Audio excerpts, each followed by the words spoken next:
Hello and welcome to Property Matters, a weekly look at all matters property designed to be of interest to anyone who has an interest in property. And Property Matters is supported by Fairview International Property Consultancy and auctionproperty.co.uk.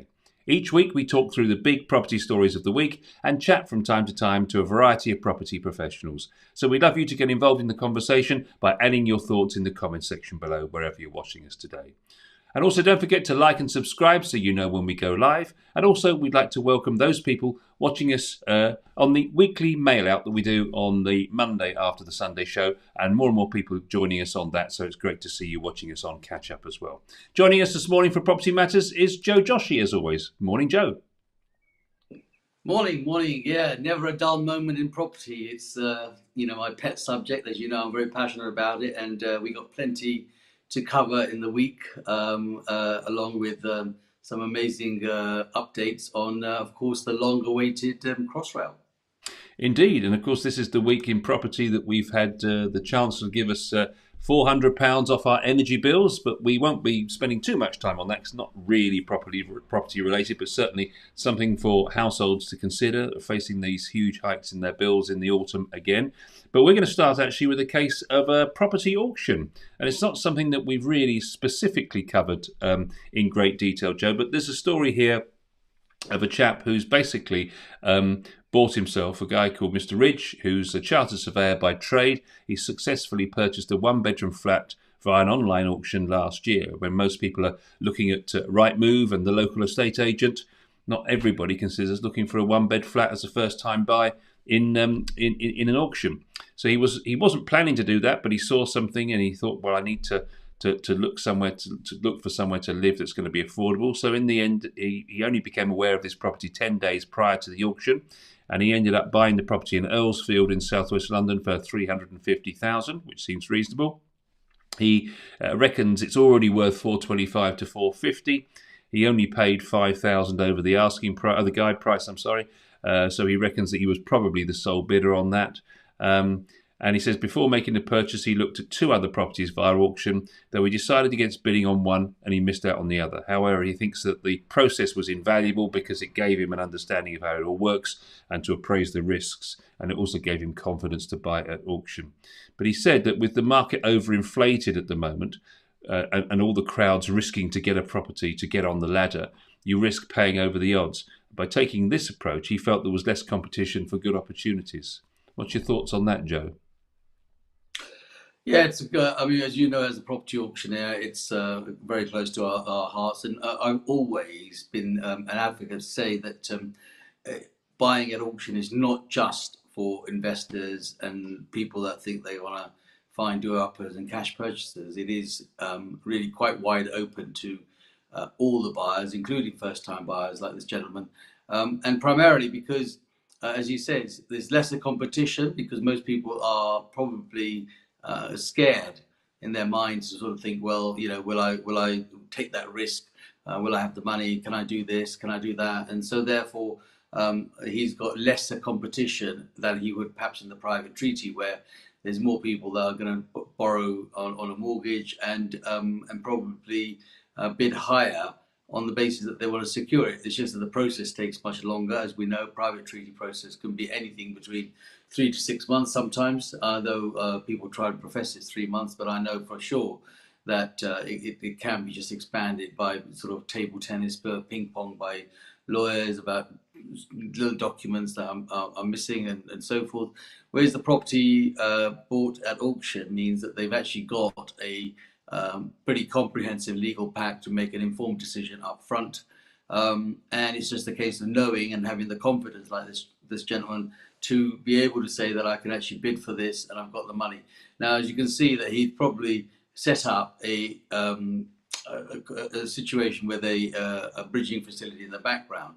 And though bridging can be expensive, it is a route that I always encourage people. In fact, only this week we had a question raised by somebody on our Instagram page asking the questions about, is it possible to buy as a first-time buyer through an auction? And of course, we replied to them by saying that everything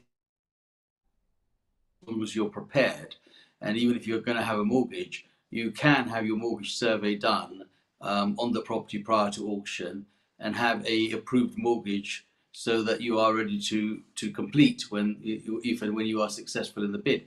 So everything is completely possible, and this guy has taken that plunge and found a property that A, obviously found little competition, and B, potentially is making money on it already. So, never say never. Yeah, I mean, he says he'd recommend working out if you're happy to what you're happy to pay and be self-disciplined on the day and not get whipped up into excitement on the day and pay over what you intended to. So have the discipline and the maturity to sort of go out at your ceiling price.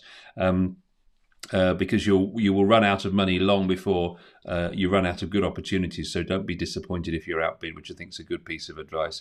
It's not without its risks, but as long as you price potential problems into your purchase price, the upside can be good. That's a very good point, isn't it? Because a lot of these properties, Joe, are not perfectly habitable at the moment you get them. They're usually there because they might need some work doing to them, or they've got a short lease or something. So you need to know that if you're going to get yourself a bargain, what the additional is going to be to put things right. Absolutely. You must do your homework, you must get your sums right and plan accordingly. It's a method of sale, to be perfectly honest with you, Paul. And yes, it carries this tarnish about it needs only properties that need doing up or has low leases, etc. There are genuinely ordinary properties that are also sold through that. And it's purely because the circumstances of the seller may be that they want to move it rather than just look at it for the next 6 months. So, everything is priced accordingly, priced to sell fundamentally. There's always a little opportunity here and there. Yes, you can run away with it. I mean, we had a lot this week in our auction, which was just unbelievable, where we guided it at 400 and we ended up with £165,000 over the guide price. It was a bidding frenzy, but and people do get over the top about these things, but it's just a case of, is it worth it to you? Is that what you want? And one guy came right at the end and stole the show after everybody had spent their time bidding, because he knew he wanted it and he just waited for the last minute and boom, he got it. So it's fun and exciting to do at the same time. But yes, absolutely, keep your head screwed on and keep your hand down if it was a live auction, or in this case, keep your hand away from the buttons to keep saying, yeah, I'm going to bid a bit more, a bit more. It's easy to do. It's only another £1,000. It's only another £1,000, and before you know it, you can actually end up doing several £1,000s, and it only takes not even a second, probably nanoseconds, to spend that £1,000 by literally pressing the numbers on your keypads. There is a risk there. I mean, at the end of the day, he did take a commercial bridging loan before securing a mortgage, but particularly with a lot of mortgage auction properties, there is the risk that a standard mortgage wouldn't be applicable to those kind of properties. Just take us through that issue, because he could have been exposed there with the fact that suddenly they said, well, we can't put a mortgage on this property. Then he's got a bridging loan and he could be in real difficulty. Yes and no. I mean, if he's got a bridging loan, he's going to take a bridging loan, not necessarily for 2, 3, 4 months. He's probably going to take it for a year. And if there are things that need to be done to tweak it up to make sure it's viable for a proper mortgage, then of course he's got that time to get some of the detailed work that needs done to make sure that it is going to be eligible for a proper mortgage. And he may find that. So let's say hypothetically it's costing him 1% a month, and the loan is going to be I don't know, £150,000. It's £1,500 a month he's paying over that period. But then if he's bought it right, he's already bought it under what would be an equity in it in the first place. So whilst he might lose that in the short term, in the long term he would gain it, because house prices have been going up as they have been, and even if they went up a little bit over the next 2 or 3 years, he would have had a fairly educated risk there, and then convert it into a 20-25 year mortgage at a lower rate, which he would sort of recoup quite easily. It is all about the calculation of the numbers, Paul. It's making sure that you've got it absolutely right, make sure that you cover any sort of void or any risk period. But most bridging is going to be about 12 months, and 9 times out of 10, there's enough time to go in there and tweak and do the things that you need to do to make sure that a mortgage. The reason they come to that market in that sort of state in the first place is that either it belongs to a family, it's a probate, or it's a circumstantial situation where nobody else wants to spend that money to do it. And if especially where families are concerned, some families don't have the withal and the want to throw some more money into it to make it look right. They'd rather just sell it at the price it is and let somebody else take the risk. So they're not always as bad as they are. It's just a case of timing and making sure that you've got the right thing, and being in the right place, right time could mean that you could actually make an extra gain, like this gentleman has done also. Yeah, he's spending. He's proposing to spend 100,000 on the place. There's a large garden at the back, side extension, rear extension, and we can go down into the basement and create a refurbished utility and TV room. So he reckons that it's going to be worth somewhere between 600 and 700. So the maths does stack up from that point of view. But I guess to wrap this one up, Joe, take advice from professionals like yourself to work out whether you're going to come unstuck or not. Always ask the question. Never be shy in asking the question. That's what we're here for. We'll guide you and direct you in the way we think it's right for you.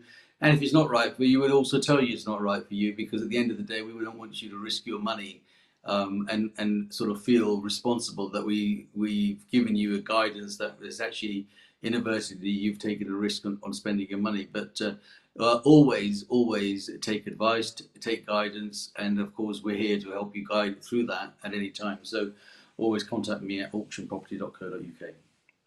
Great. Okay. Well, some people might be surprised to hear us mention Crossrail this week. Of course, it was in the news in the middle of the week when the Elizabeth line opened after £18.9 billion being spent on the development of the line, which goes, of course, from west to east or east to west, depending on your viewpoint. And, of course, why are we mentioning it on Property Matters? Well, house prices are surging as much as 215% if you're lucky enough to live near the new railway line. Postcodes near the new rail link have seen an average property price increase of 79% since the project was first announced in July 2008, putting them at a 14% premium over the wider local area. If you take W1 postcode, home to Tottenham Court Road, Bond Street, Crossrail stations, they've enjoyed the largest increase.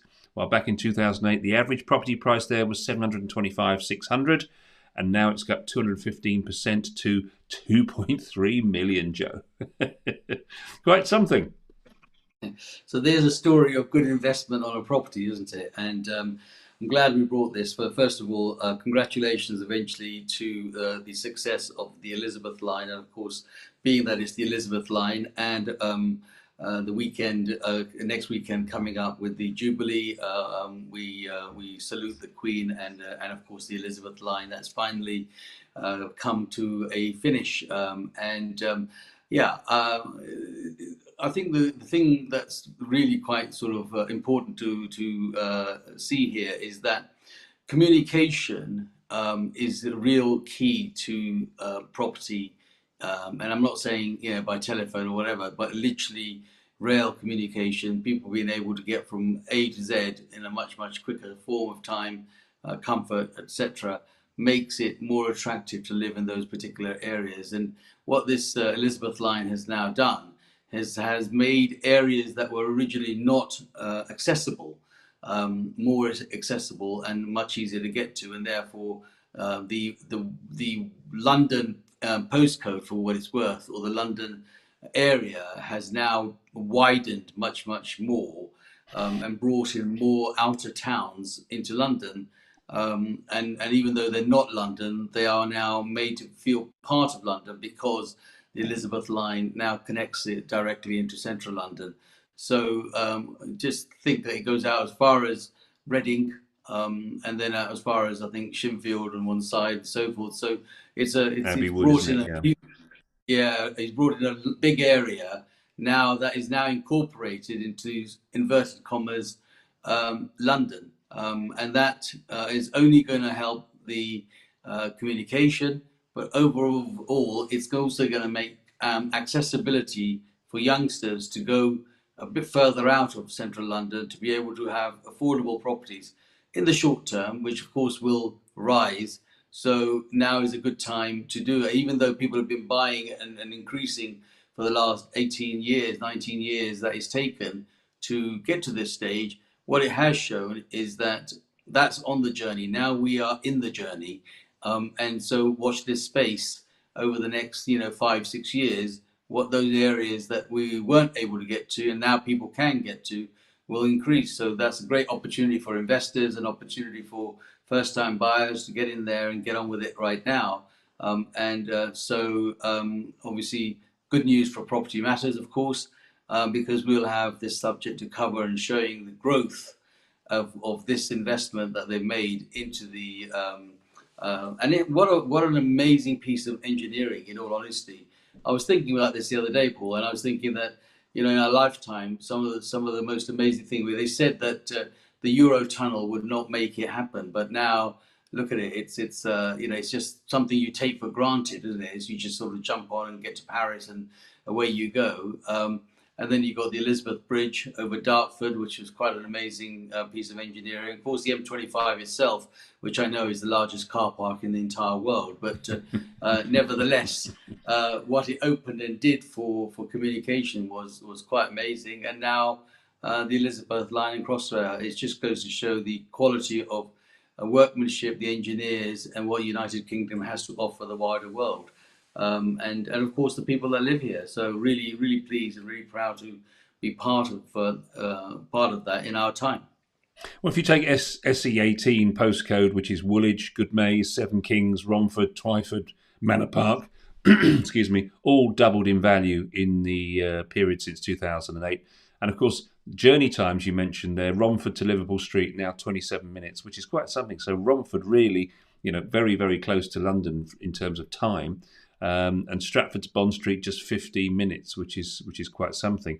But the bargains to be had, and there are still some, Joe. Southall leads the pack for Crossrail affordability, coming in at 27% more affordable than the wider area of Ealing, followed by West Drayton, 17%, and Hayes and Harlington. So that's a good little tip there. If you're looking to get something on the line, then they're the areas that have grown the least so far.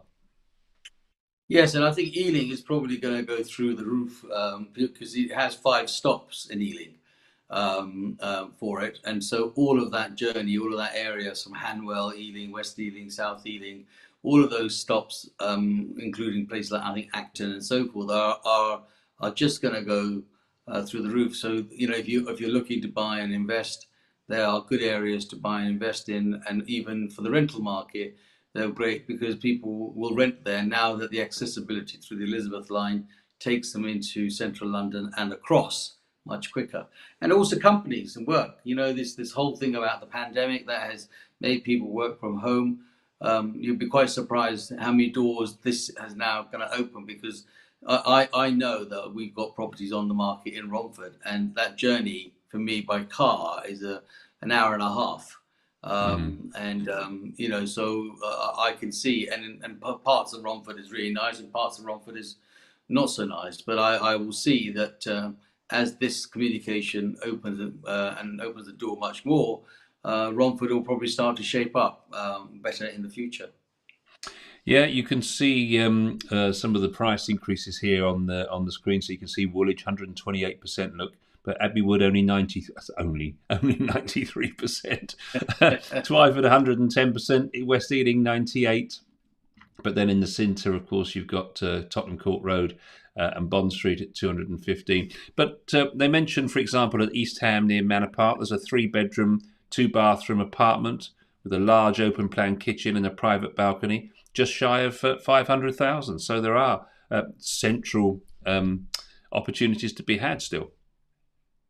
Absolutely, and that's what I'm saying. That it's what it's done for communication across the network, and have that connection, which was missing. And so, if you take heed from this situation, although it's taken all this time, we know that potentially. I mean, people have asked us the question: where do you invest? They asked me the question: what's the next place to invest? What do you think? Well, H2S is on its way. And all of those areas and towns and villages that it will go through will actually have the similar effect. Maybe not as much because they're not London, but certainly the accessibility from that route going forward in the next 10 years, whenever they actually get to finish it, will also be a good and great place for people to start to think about as potential investments. So all the best to Elizabeth Line, and we shall no doubt come back to that when we watch the growth of these property prices over the next few months and years. Just following on from last week, Joe, when we talked about, we had a bit of a letting special last week, didn't we? And about the getting rid of Section 21. Well, the Lettings Industry Council has come in with their two penneth this week. So they've warned that getting rid of Section 21 equates to abolishing assured short-hold tenancies, which were known as ATLs, which will affect landlords' confidence. For tenants, this will mean that landlords become more risk-adverse and that those with lower incomes and poor rental history will be rejected in favour of higher income renters with a satisfactory rental history. Rental properties are investments and landlords prefer to have them occupied rather than risk a void period, with statistics showing that the majority of tenancies are ended by the tenant, not the landlord, which is an interesting point because the government are saying, oh, landlords can't have it all their own way. But actually, very often, it's the tenant that ends the tenancy.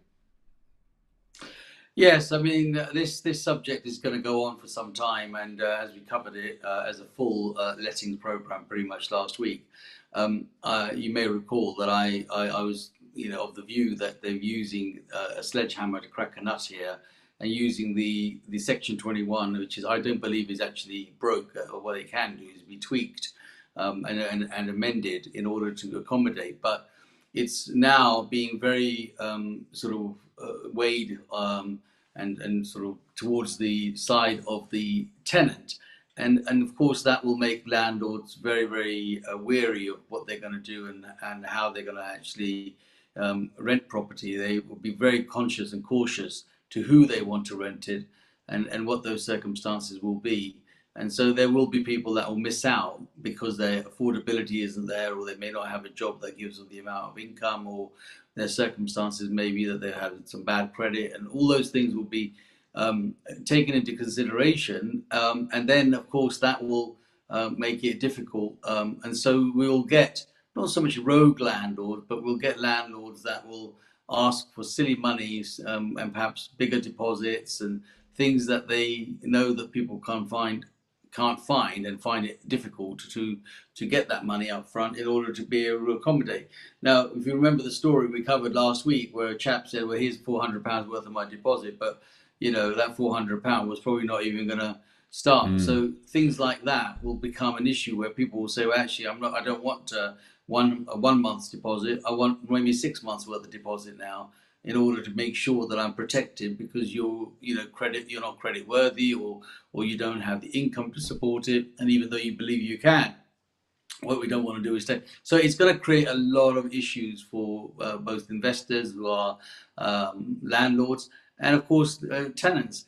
And this part of this is created by the tenants, to be perfectly honest with you, because making lots of noise about things and it's always a few. It's a few that not the masses that kick up a stink about these things and say, oh, my landlord's this and my landlord's that. But actually, it's caused a problem for the wider industry, where people are now starting to say, okay, we've got to look at this. But I personally think that they don't need to. I mean, if you just came out and if you abolish the Section 21 and just use Section 8, landlords will become really, really cautious about who they're going to rent to. And I firmly believe. And so here they are. They've come out fighting with pretty much the things that we talked about, and that is that they think it's too much to get rid of the Section 21, and they need to probably tweak that. So I think we'll have a long debate about this particular subject going forward yet, and it may change from what it is to what it will be. I mean, they make the point, and I think it's a valid one, that sensible landlords would obviously want people in paying rent than have them void. I mean, that makes every bit of sense. But they're saying that if there's going to be an end to no-fault evictions with Section 21, then there's a couple of things that the government need to do to make sure that things work well, and that's the process of court possessions needs to be sped up, get rid of this backlog, and they should prioritise cases of persistent and repeat rent arrears, and mediation should be made mandatory and recommended in all cases. And the other thing was to have a deposit bond scheme for financially vulnerable tenants, and a regulator to oversee letting agent regulation, property MOTs, some suggesting even a property passport, Joe, a property register of the tenant and landlords, so that there's some kind of redress and accountability. And of course, the widespread use of property reference numbers, or UPRNs. So those are the suggestions. But what do you think about the idea of a property passport? There's 168 laws that govern the private rented sector. So having a property passport that says, yep, good landlord, yes, good property, clean and legal, decent, honest and truthful, etc. There's some sense in that, isn't there? Yes and no. And the yes is, of course, it's always good to have some good information. The no is that you're almost overcooking something that is not needing to be done. I mean, it goes back to the time when somebody came up with this amazing idea to have a whole dossier about you're selling your property. And I don't know if you recall, it was having an EPC pack. It was called a property pack of some sort, and not a single soul ever looked at those. And it was a complete farce, because yes, you can add. People want to know the basics. They want to know, what fits for their circumstances. To have a complete property passport, it's a good file. It's a job for somebody to do, but very rarely is someone actually going to. It's like a manual. How very rarely is someone actually sit there and go, page 5, chapter such and such, and section such and such, and you said this. It's not going to be there, because these are short-term lets. They're not long-term lets. So, if you're looking at something like that, maybe you're going to go in there 6 months to 12 months, potentially 18, maximum 3 years, under those circumstances, and then you want to move. So for those, it might be viable, those that want to have a long-term let. But those that are short-term, I don't think they particularly need to know the ins and outs of the entire property in a whole dossier, when they just want to get in, have somewhere to rent, and move on. And there are people now looking at going round the corner of things like this. For example, you can now say to yourself, well, actually, I'm going to only do day-to-day short-term let through Airbnb, and adjust it, and none of this will actually mean a thing. So, landlords are already beginning. I've had conversations this last week, already beginning to think that they can market it and secure it in a different way without having to have the commitment. You can actually go and say, I'll take an Airbnb on a week-to-week basis, but a longevity of 6 months. It's just adjust the price accordingly, but it's done under the Airbnb scenario. It's a short term. So they will find ways to get around this if they don't shape it up in the right direction. And I think sometimes it's too much. Too much information is equally as bad as not enough information, and it's keeping that right balance. Yeah, it's an interesting piece that was associated with this whilst we're on the same subject area. They've done some research in Scotland on Scottish tenancies. This is generation rent, so this is the other side of the coin, if you like. And they found that nearly a third of private landlords who say they were evicting tenants to sell the property hadn't done so in more than a year. A further 9% of cases of tenants being evicted on grounds of sale sought the home sold to another landlord who has re-let the property. So they're basically saying here that, why can't we sell a property with a sitting tenant in it? Why can't that be an attractive proposition for a new landlord to take on with it already let to a good quality tenant? Why do they have to evict, then sell to have it re-let again, if it isn't presumably for more rent?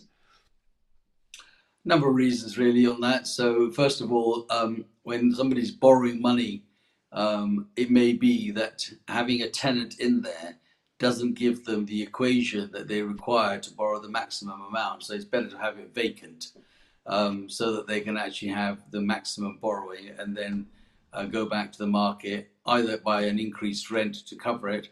And it also may mean that the property requires updating and modernising, and it's better to have the tenant out so that they can actually buy it, modernise it, and then re-let it, obviously achieving better rents and so forth. So there's a number of reasons that people want to have it vacant. Equally, you may find that you've got a tenant that has been a bit of a pain, and whilst they've had a good relationship, the landlord may have come to a point themselves and said, you know what, I need to get out of this guy. I'm having too many discussions. These leaky taps, being fixed too many times, and I want to go. And so, the question is, the next landlord doesn't really want to take on that burden. Not that the first landlord is probably going to tell them the truth, but you are obliged to state if there are any disputes or difficulties with a tenant, and that then makes it unattractive, because why would you want to take someone else's headache on? You just don't want to do it. So you'd rather they vacate it or get out and start from afresh. So there are many reasons why people would want existing tenants not there. Now, if they were paying good money and they had a clean bill of health and they were excellent, yes, there are. But then the question is, does it give you enough return on investment? So most landlords are looking for at least 6, 7%, maybe up to 8, 9, 10% in the outer parts of London, central London, maybe less, against a bank that might be giving them 1.5% return. But sometimes the equation, the mathematics, doesn't actually allow them to borrow the money that they want to borrow based on the income that is coming in, and also based on the quality. Now, lenders might turn around and say, we want to do a search on the tenant, for example. So the tenant might be up to date on their mortgage and payment, on their rent, but they may be a tenant that has an adverse credit history. And a lender, so if you take a lender who says, I'm going to lend you money to buy this property with this tenant in, what they're saying is that we'll buy it, but we've got a risky tenant in there, so therefore we're not going to lend you the money. So sometimes it could be that it's better to get the tenant out and buy a scratch. So those are the reasons that you've got to think. There are a lot of underlying issues that come in order to fund a project. Whilst your good heart and good nature says it's good to keep this tenant, they're being good, they pay on time, and so forth. But if you're selling it on to somebody else as an investment, they've got to check and make sure that even the tenants are a viable investment to carry on with. They looked at 125 cases between 2018 and 2021 where the landlord was seeking possession on ground one, and checked whether each property had been sold or was still on the landlord register. And this is where this third had actually evicted somebody but hadn't then sold.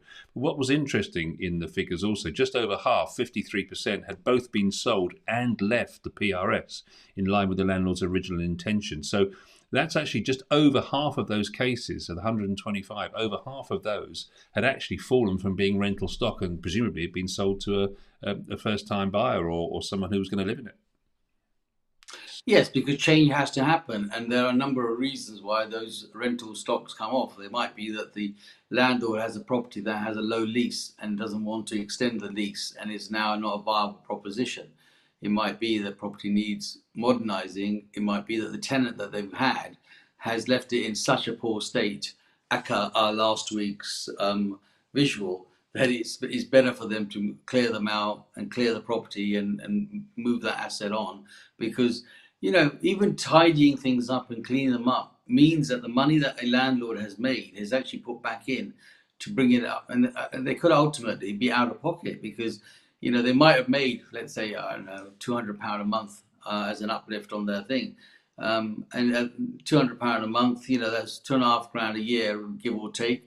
And they might spend £5 grand doing it up again to get rid of it or to re-rent it. So the money that they've made and some, they've ended up plowing back in. So it's not particularly a good return on their investment. So everything has to be weighed up as to whether it's the right thing for the landlords to do. But tenants don't help themselves because, this is a temporary home. They don't treat it like a home. They treat it as if like it's not even a hotel. They treat hotels better. And so when they are asked to leave and they wonder why, and that's because they've left it in a poor condition or not treating it well, and landlords just know that they're going to have to spend loads of money to get it back into some sort of shape. Better have it vacant and them out than start from scratch.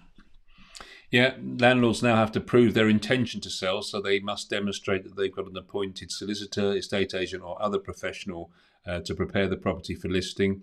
As a result, it's very difficult for tenants to challenge a ground one eviction, and many move out before the notice period ends. Interestingly, they can apply tenants for a wrongful termination order, which, if successful, results in compensation. But none of the cases examined by Generation Rent resulted in one being successful. So that's an interesting statistic in itself. But as you say, this whole renters reform bill and the abolition of Section 21 will continue, and we'll keep our eyes on it for everyone watching Property Matters.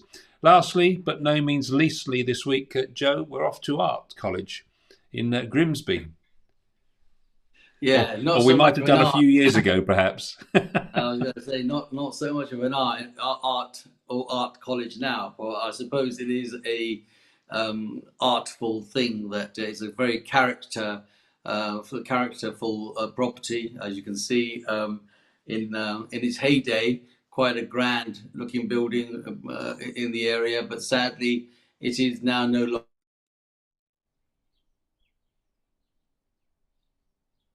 air conditioning in that. So you don't need to put air conditioning in. It's there all round. The property is in Grimsby, and of course Grimsby is a great fishing town, it's a port town. It's a huge property, a lot of property for the money, going under the hammer at a guide price of £200,000. And just imagine what you can do. But of course, you also have to have deep pockets to make it into a habitable property and get through all the listed building operations. So it is a listed building, so it has to keep a certain facade. But I think at some stage there was probably a fire damage there. Yeah, a fantastic opportunity for those that look for opportunities to do a doer-upper. You can't get better doer-upper than this particular one. Yeah, but have deep pockets. Yeah, it goes all the way back, I presume, from behind that facade. Yeah, it's enormous. It's mega. Yeah. Fantastic. So that's in the next auction, Joe? That's the next auction on the 19th of July. Yeah, July, 19th I beg your of July. pardon. Yeah, 19th of July. So yeah, plenty of time to do your surveys and do any research that you need to do. But I don't think you need to do a great deal. Just know, you know you're going to spend bundles on it. So make sure you've got all your funds in place for that. Do you think it'll end up residential? It's going to be residential. I mean, it's again the same story that we're having about connections and going further out. It is the furthest out possible you can go on to the east side. I think it's great. I've got a client who's got a couple of properties there that we're trying to move on. This is just one of them. But look at the grandeur of it. At one time, it was a very majestic, very grand-looking property. But again, it's about work. There's no work up there as such, or the ports are the only work, and the fishing, and all of those are changing. And so some major industry will go there, and things like this will become attractive. It actually makes a really good hotel, in all honesty. So somebody will do it, but it's a case of plowing that money into it, and it's probably at least a 10-year project before they actually make it right. But it's always exciting to get properties like this, because it's just that's what makes auction more interesting, and that's what makes our property world more interesting, because otherwise we wouldn't be here every week, Paul, doing a property show. No, indeed. And on that nice way of wrapping things up, thank you, Joe. That's another Property Matters in the bag for us. We'll be back, of course, next Sunday at 10 o'clock. And wherever you're watching us, whenever you're watching us, I hope you've enjoyed the show today.